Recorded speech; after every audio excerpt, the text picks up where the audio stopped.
Hello, Mustang fans, and welcome to another episode of the Mustang Owners Podcast.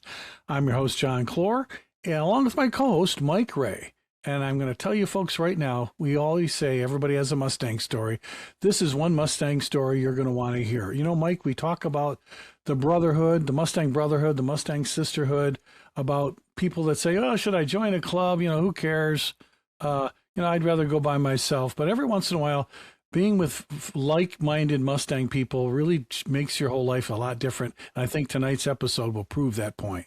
Yeah, I've had actual personal experiences down the same road, not as bad as this one, but in other situations where we were broke down on the road or couldn't get a car home from an event and things like that. And but at the end of the day, it was all said and done and good. And luckily for all of us, especially our guest tonight, that it all worked out well and he's home safe and cars all back. But I did think your title for this episode was pretty fitting and might not have been too funny if the outcome would have been different. Yeah. But since the outcome turned out good, John, tell everybody what the title of this is. Well, I just thought maybe, guys, for once in my life, I wanted to spend some time in thinking, hey, what's going to really make you? I know a lot of people might know about this story already because everybody's on Facebook. If you're a Mustang insider and you know everybody goes to Ponies in the Smokies, you probably heard about that beautiful Shelby GT350 that got T-boned, and everybody cried and wept a tear. That's why we got to bring in the guy that survived that with one of his club founders. And he got through this whole ordeal pretty well, and we're going to tell his whole story tonight. Welcome, Jerry Watkins, president of the Show Me Mustang Club from the great city of St. Louis. Jerry, welcome to the Mustang Owners Podcast. Thank you, gents. Appreciate the invite. I'm thrilled to be here. This is going to be let's have some fun. It's going to be a great story. Oh, yeah. Well, Mike, you're right. When you go to Ponies in the Smokies and then you get smoked at Ponies, that's not a good thing that happens to people. But Jerry, we have to tell you that Mitch Mitchell, we just saw you guys in the beginning of the year. We got to visit Karen. We were at your anniversary event. I got to speak there. Then we had Eric on. We got a chance to talk to Eric. It was a lot of fun. And then we lost Karen, which was really tough on us. We had worked a little bit with Mitch about looking for a car, and then we found out you and Mitch were going to go to Ponies in the Smokies. And Mike and I were saying, damn, couldn't we go this again this year, Mike? Isn't there some way we can make it? We had a blast last year when we were there. It was really, really a lot of fun, so it was sad to miss it this year. Yeah, even though Mike did take me on he wanted to go to, was it a shoe outlet? And it was right across the street from our hotel, so we put it into the GPS, and it took us 45 minutes to get there. Oh, I'm an Air Jordan collector, so that's where that comes in. We love Smokies, and then and I knew you guys went. Then all of a sudden, my wife says, she goes, John, look, Jerry and Mitch got in an accident. I go, no, and then I know Mitch had mentioned it. He had texted me, Jerry, and then when I saw the photos, I said, what the heck happened? So, Jerry, in your own words, tell us what the heck happened. I know you were going to have a great time. You took your absolutely stunning Shelby GT350 down, and then something bad happened. Sure. Let me start from the beginning. We had some members from Cape Girardeau, which is about 2 hours from here, that frequent the Ponies in the Smokies, and they said, you know what, guys, we should do this. So Mitch and I were retired. We're like, well, it sounds pretty fun.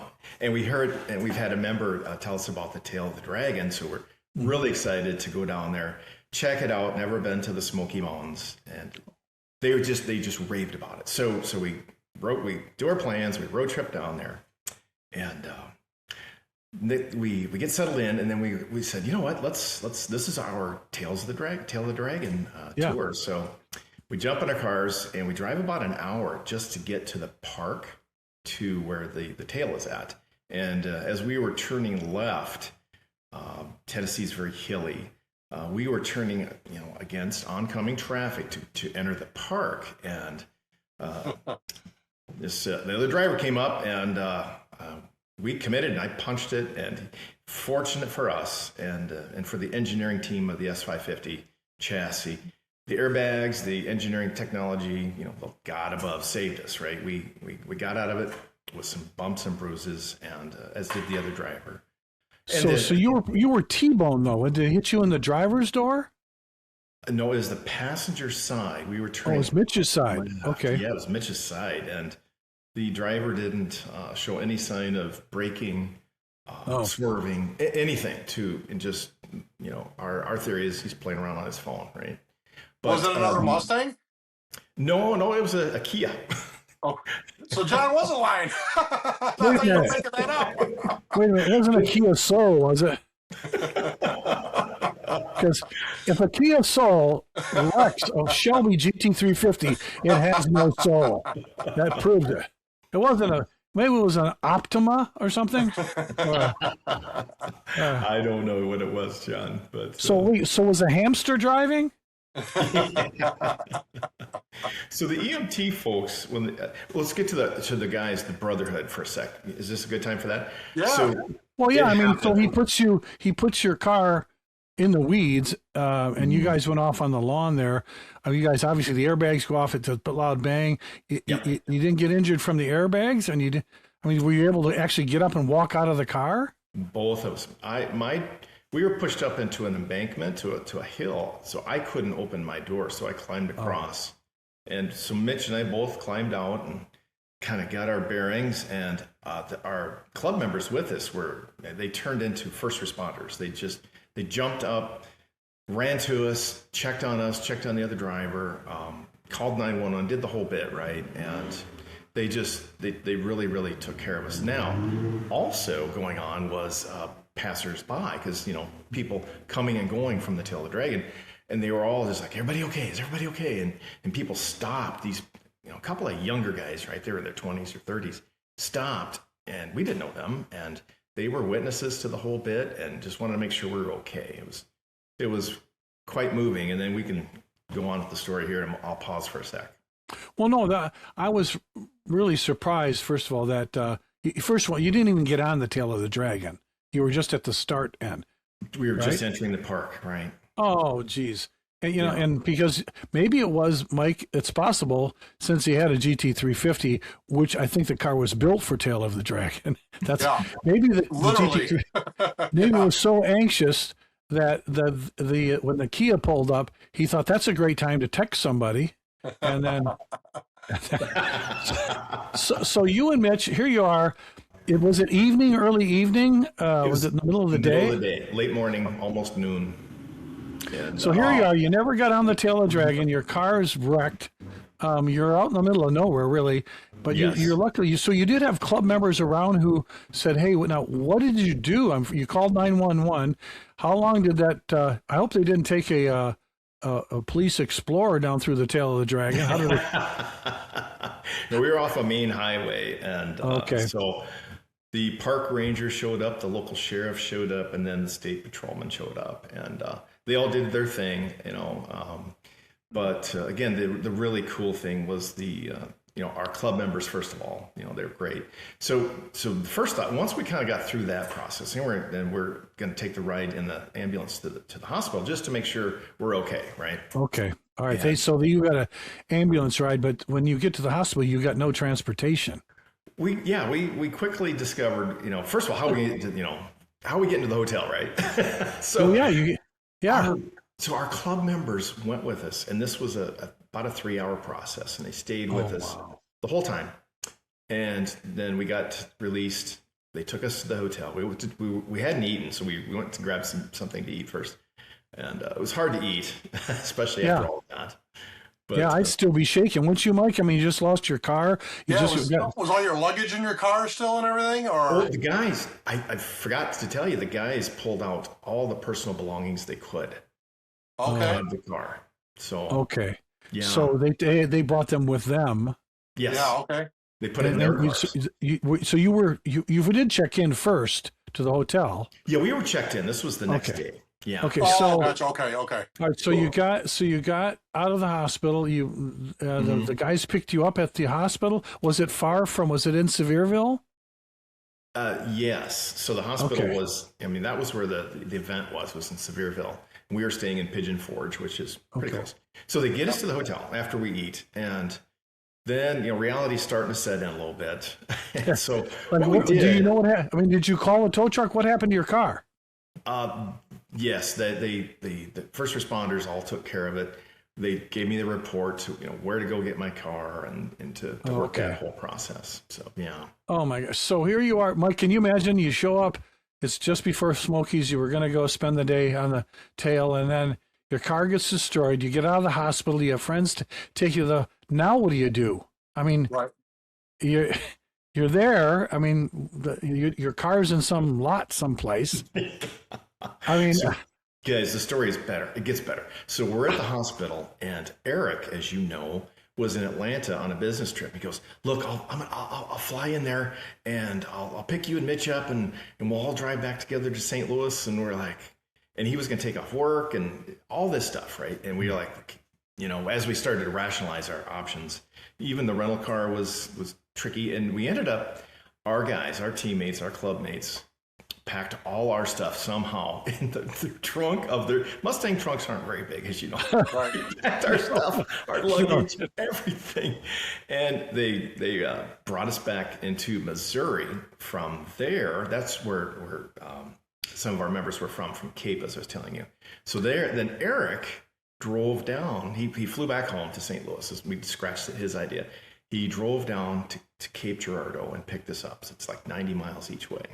okay. So, but the club members then, if they had to drive you it wasn't that night, it was the next morning. They had to drive you back into Missouri.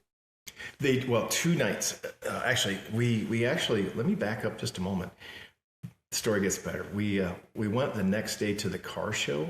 Oh, you did, Mike. That is a Mustang person. We did.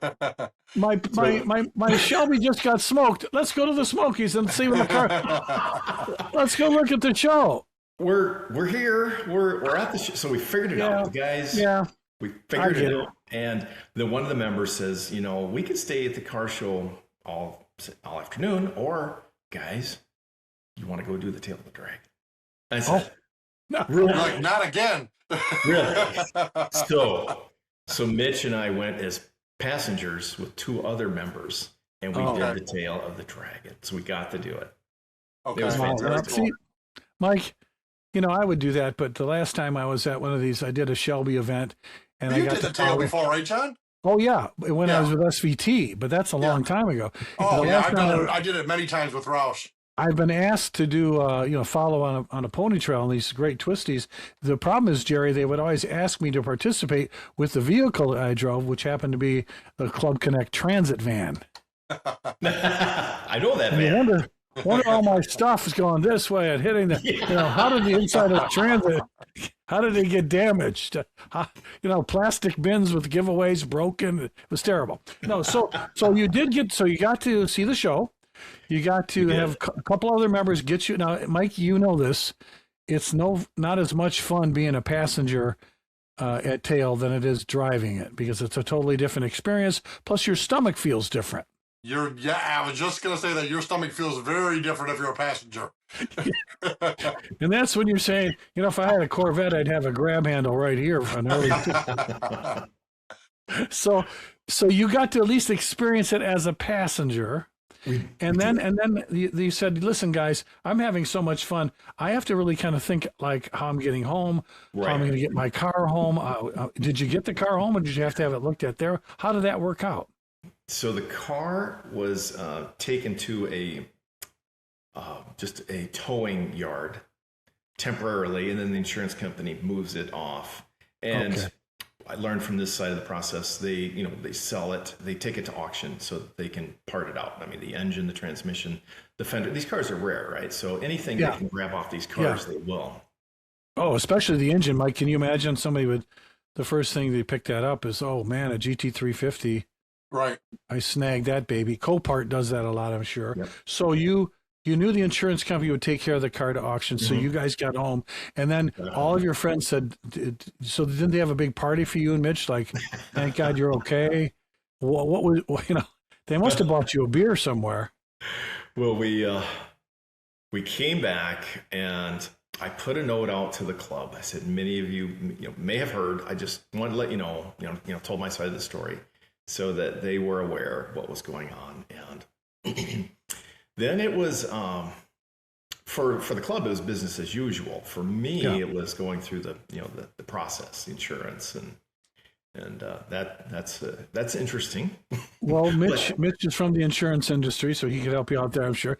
But so, but so when did it occur to you that, okay, I made it home, we're okay, the car is going to get parted out, I got to deal with insurance, but tell me you didn't immediately start thinking about replacing that car. Oh yes, without question, sir. Now, get this. The members, once they were aware, I'm getting texts and emails of, hey, here's a car you might want to look at. Here's another car. And so they were helping me shop for the replacement car. I mean, easy to spend other people's money. Yeah, I mean, it is fun. That is fun. No, Mike, he doesn't even have his check yet. No. He has no idea how much, he's got to wait this whole insurance settlement has to happen. And he's already shopping. I've been known very well to help spend other people's money when they don't want to. So your own club members, first of all, your board members, I have to give, Eric a lot of credit. That's a lot of, I don't know when Mike and I were on the Moxon board, if our board members would have picked us up in the Smokies. But I gotta tell you, it was really, to me, that had to make you and Mitch feel good that, this is the kind of club that stood by you guys. You had people come out and help you out. And then you get home, and as crazy as that situation was, I did see the photos on Facebook, as I told you, but I didn't even think that. I thought for a while you were just going to not drive for a while, just get out of the car and you didn't even wait until you had the check. I did not. Because, I actually lost 3 cars I was looking at because I didn't have the check. They just moved that fast, guys. Yeah. So what we talked before, you said there's an old adage about horses like Mustangs. Yes. What did you tell me, Jerry? So when I wrote the note to the club, I said, hey, so, guy gets bucked off a horse. What does the guy do? You get back on, right? So you get right back on it, Mike. Get right back in this saddle. Get right back on it. Let's go. All right. So knowing Mitch Mitchell as we do, as the founder of that club, and he's just a car guy through and through. And Mike, we're going to have Mitch on. I'm going to have him walk us through his garage, because I know Jerry's going to show us a surprise as we look at how he chased a car down. But he probably was every night searching for you, as well as you, Jerry. Both of you guys probably launched a nationwide search. And what exactly did you want to get? What did you want to do? The same car? What were you looking for exactly? The same car. There was actually one similar car that didn't work out.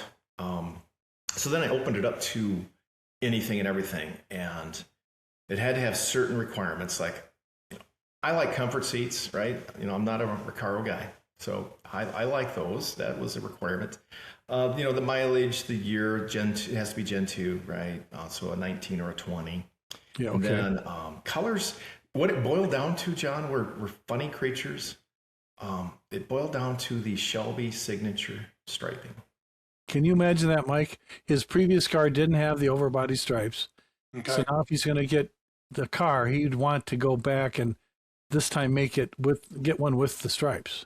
I mean, but that's just going to narrow your search, even though, those cars, a lot of people did love having the stripes on it, but you wanted to kind of get something. Was it more miles than you had on it or less? I mean, how was the car you're searching? It was, something with reasonable miles, the same that my car had or less, of course. And because I think I mentioned to you, John, when you were here for the 40th, that I drive my car a lot, and I mentioned that at the 40th banquet, and I said, "Why, class?" And they said, "Well, why?" And I said, "Because I love this car. I absolutely love it. I can't. It's my happy place." Okay, it is. Well, they call you GT350. They do. Jerry GT350, right? The GT350 Jerry. Yep. So who was the one that found the perfect car for you? You were Mitch. It was one of our club members. John Friel. He was one that was one of the guys from St. Louis that went to the Ponies with us. Okay. It's got an S197. It's beautiful. So you said, so did you have to fly across the country? How was that? How was that purchase deal? I was prepared to, as we talked about. I did a nationwide look, and it went Florida, Texas, Arizona, California, Chicago, Ohio. I was all over the place. Then this one pops up here in Missouri, and so Wow. yes, I was like, okay, we got to give this one a good hard look, and Yeah. so we decided that Mitch was going to be my subject matter expert. So he agreed to go with me. We did everything remotely, which was crazy. Videos, pictures, everything, starting the car. It's like, I want to hear it start. We looked at one that it looked completely stock, and somebody took they put a new muffler system on it that was obnoxious. So I want to start. I want to hear cold. I want, cold start. I want to hear it idle down, et cetera, et cetera. So anyway, we go down there, and it has to pass the Mitch test, or we talked about it on the way. We be prepared to drive away, just to come back. Right. So we had. So how far did you have to drive? A couple hours, right? 3.5 hours each way. Wow. And so Mitch, actually, when he got there, what he does, Mike, he'll crawl. I mean, he will crawl under the car. Good. Yeah, you're supposed to. He's worse than a border patrol agent at the Canadian border. Yeah. So you guys probably went over that thing tooth and nail. Was that a little dealership? Was it? Yes, it was a real, like a boutique specialty, higher end car. It's like a fast lane here in St. Louis for the folks that recognize that. And they had two other Shelbys. They had an RTR in there. They were asking almost $100,000 for, and yeah, so they were an outstanding dealership. Again, small boutique, but they had all the things I was looking for, and straight up and honest with me. They for example, they put a new clutch in at their expense, knowing that that would make a happy customer, right? So right, and the fact is, Jerry, when you do ask for all those extra videos, all that time online to spend, that salesman's got to go out. Mike, you know how that is. If you could spend hours with one person and have no idea if they're actually going to pull the trigger, and once they decide, oh, forget it, you've wasted 4 hours of salesmanship. Yeah. Mike, how many times did that happen to you? I can't even count. Yes. I can't even count. It happened last week, literally on a Roush Super Duty.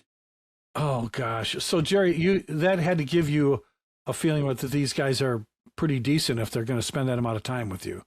They really were, and they worked extremely well with me. They were patient. Say, hey, look, I don't have a check for you. I said, I'm interested, so we did the down payment thing, and they were just outstanding to work with.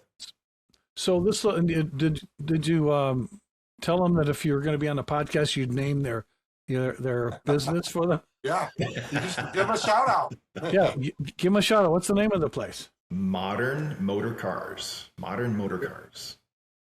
And it's 3 miles out of St. Louis. For 3 hours. Yeah. Well, not too bad. So then you had to drive back with the paperwork, and then did Mitch follow you and you guys tandem it on the way home? We did.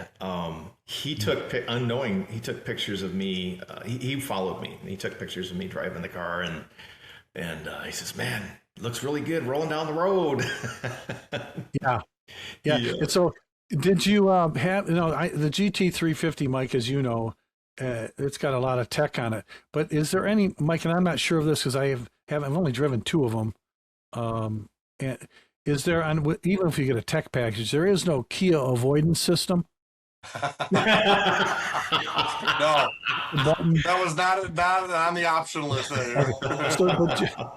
But Jerry Watkins gets this car home, and then it's now your car, and there obviously it's a traumatic experience. The fact that you're okay, but Jerry, I think, and it's right there by you, isn't it? Somewhere, aren't you home right now with the car? Yes. Oh, you with us, John?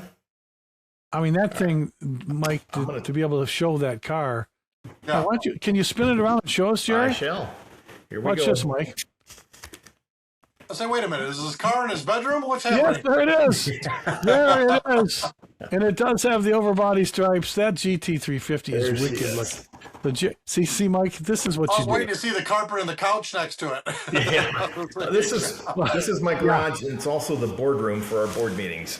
You are. Oh, that's awesome. Plus, Mike, you're right. He's got the 60th poster, which means he's got to be connected to somebody. He's got his Club Connect banner. Yay. What a wonderful program that was. You know, Jerry, not only are you a great president for the Show Me Mustang Club, but I got to tell you, you survived a difficult thing. A lot of people have a hard time parting with the car. But Mike, you used to say something that's the whole reason of this episode. About the cars come and go. But what was the most important thing you preached for 20 years, Mike, about being in a Mustang Club? It really wasn't the cars. Cars bring us together, but it's the people that make all the difference in the lasting memories with you. Yeah, and that's Huge exactly what happens with Jerry and Mitch and everybody in the Show Me Mustang Club down there in St. Louis. I was blessed to be with you guys before we lost Karen, and I talked to Mitch a lot. But Jerry, this kind of shows you the value of being in a club that you make close-knit friends, and they'll stand on their head for you, especially in a time of need. It was incredible. It was incredible. Speaking of Miss Karen, we had a member make a poker chip. Oh, be Oh, darned. wow. Yeah. Eating ice cream. She loved ice cream. So Oh, my God. She loved ice cream. Every member has one, and we keep these in our glove boxes of our cars. It was That in my cool? car. So That is awesome. yeah. That is But, so cool. to your So point, now I'm hoping, now that you have this car, you're still you still drive it a lot. You're gonna go to shows still. oh yeah, And if somebody maybe next year says to you, "Hey Jerry, you want to go to Ponies in the Smokies?" we're already signing up. We've talked about it. Oh, yeah, we're going. We are going, guys. That's awesome. It is. Oh, No fear there, John. no, I guess not. We're going. Oh, good for you, Jerry. I can't tell you. I just, I think it's so great. I felt really bad when I saw those pictures on Facebook and everybody, and I didn't want to reach out because I didn't know if you're going to replace it, get something else, or you're going to just stay out of cars for a while. Because a lot of people get disenfranchised, and they say, "Oh, geez," and they don't know what to do. But you didn't lose sight of what you wanted to do. Of course, you hang out with Mitch Mitchell, so that's a problem. We have. And Mike, as you and I know, right after this, Mitch contacted us about chasing a car down for him. Yeah. And we should bring Mitch on and have us explain that, how in the heck he pulled that off. And Mike, you pulled off a miracle for him. But Jerry, for me and your club and for clubs all around the country who are listening in tonight, their members, this is what it's all about, to be in the Mustang Brotherhood and Sisterhood. It's good things happen. We enjoy them and laugh together. Bad things happen. We cry together, but they're there for each other.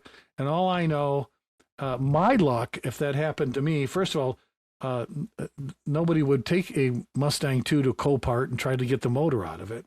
The second thing is, Mike, my luggage would have wound up in some river somewhere. Mine too. Yeah. And then the guy taking us to the hotel probably would have, dropped us off at Applebee's and asked us for cash. And I mean, we just don't have that kind of. Jerry, you were truly part of the I call it the Mustang Brother and Sisterhood. But hats off to you and to Mitch and to everybody in the Show Me Mustang Club. Yeah. But John, this goes back to what people say there it about is. why clubs. Yep, This is that's the 40. the epitome of why right here. Yeah, and there's their 40th.